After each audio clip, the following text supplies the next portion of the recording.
Now maybe these extortionists have said, having had a phone call come in which they weren't ready for, and then having told Benoit to call back, maybe they were ready in case another phone call came in. They had an answer and they knew what they wanted Benoit to say. And at 4:30 p.m, according to the WWE website, a co-worker who often travels with Benoit called him from outside the Houston airport, and Benoit answered. And Benoit told the co-worker that Nancy was throwing up blood and that Daniel was also throwing up blood. Could it be that these extortioners continue to threaten to kill Benoit's son, telling him that they mean business and that time is running out?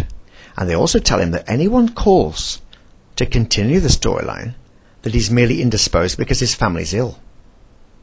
Maybe Benoit, who's tied up and groggy, is instructed to elaborate on how both are vomiting. Maybe Benoit complies in an attempt to buy more time, as he doesn't want his son killed.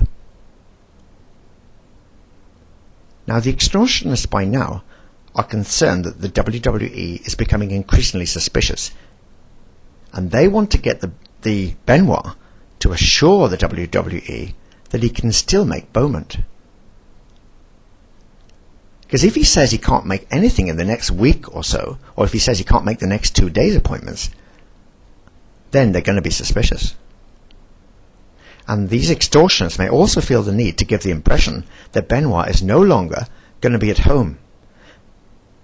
So now they plot to tell the WWE, or have Benoit tell the WWE, that his wife is ill and that he needs to go to the hospital. In other words, telling the WWE that he's not at home. Hence, the WWE is unlikely to be suspicious and send someone round to the house. Now, Benoit, therefore, at 5:35 p.m. on the Friday, calls the WWE's Talent Relations Office, stating that his son was throwing up and that he and Nancy were in the hospital with their son, and that he would be taking the later flight to Houston and would make the live event in Beaumont. So Benoit, again with his son in mind, has complied. The WWE is called, and the extortionists have got their way. Benoit has been told to put the WWE off the scent and allay the suspicion, and therefore reducing the likelihood of police or equivalents coming to check on the home. Now on Wednesday, the 27th of June, if we go after the murders, the County District's Attorney Scott Ballard explained that Benoit may have killed his son with a chokehold. He said that the boy had internal injuries to the throat area, but showed no bruises, indicating that he may have been locked in the crook of his father's arm. Hold on. Is Benoit the only person who can do this? If there was a person with a wrestling experience in that house, they could have done that. Why? Why would they want to do that? Why would they want to make it look like Benoit? Simple. They wanted to get away with it. They wanted to push the blame on Benoit, so that even if they murdered 3 people and ran off and they failed in their extortion, they wouldn't get chased. So maybe these extortioners have used a form of wrestling move to kill Benoit's son in order to make it appear that Benoit killed him, threatening as they did that Benoit's reputation would be ruined. This may have been an attempt to punish Benoit for not complying and threatening to kill Benoit himself eventually. So they killed Benoit's son. But think about it. Did Benoit see his son killed? Maybe not, because the son was found in the upstairs bedroom, in his own bedroom. But Benoit may have been all the time down in the gym, in the basement. He may have been tied up, so the people would come back down and say, "We've killed your son."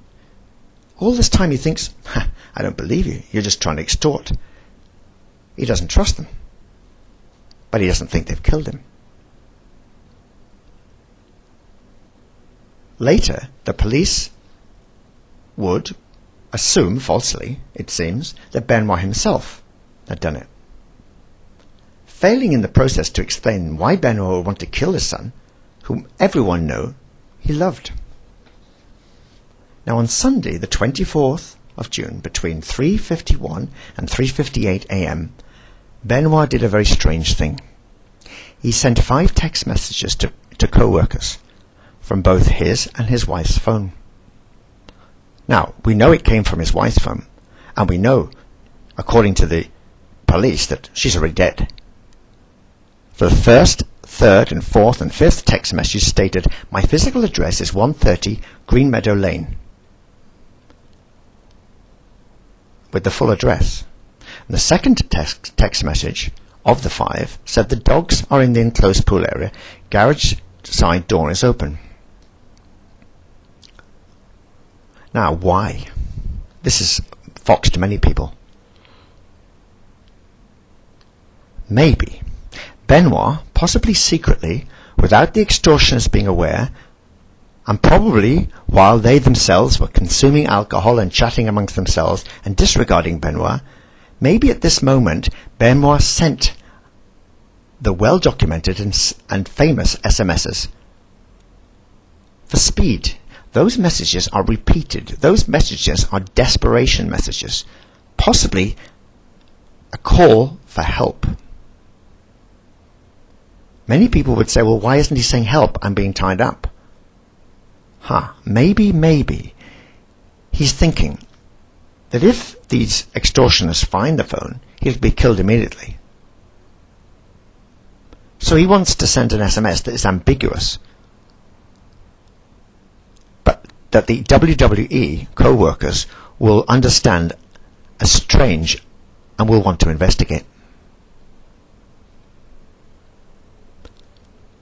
The second SMS of the 5 is about the dogs being in the compound.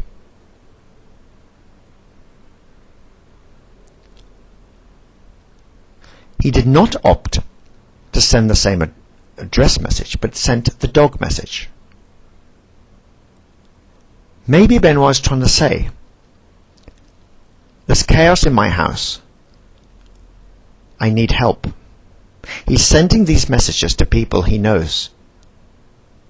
He's sending them to many people. This, I believe, is a call for help. Eventually, the WWE were perplexed about these messages, thought they were strange, and then tried to deal with it. But it was too late. Because they didn't get the messages, and access the messages, and read the messages, and analyze the messages, and deliberate on what to do till it was too late.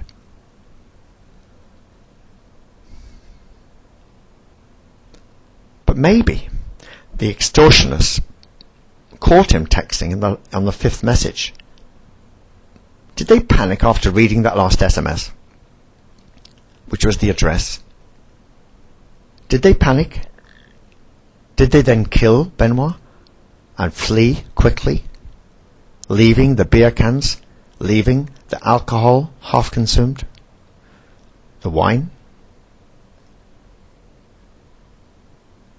Maybe these extortioners, with time running out, may have made one final attempt to extort and one final threat. As they were dropping that weight, as Benoit was hanging, maybe they said to Benoit, "We'll give you one more chance."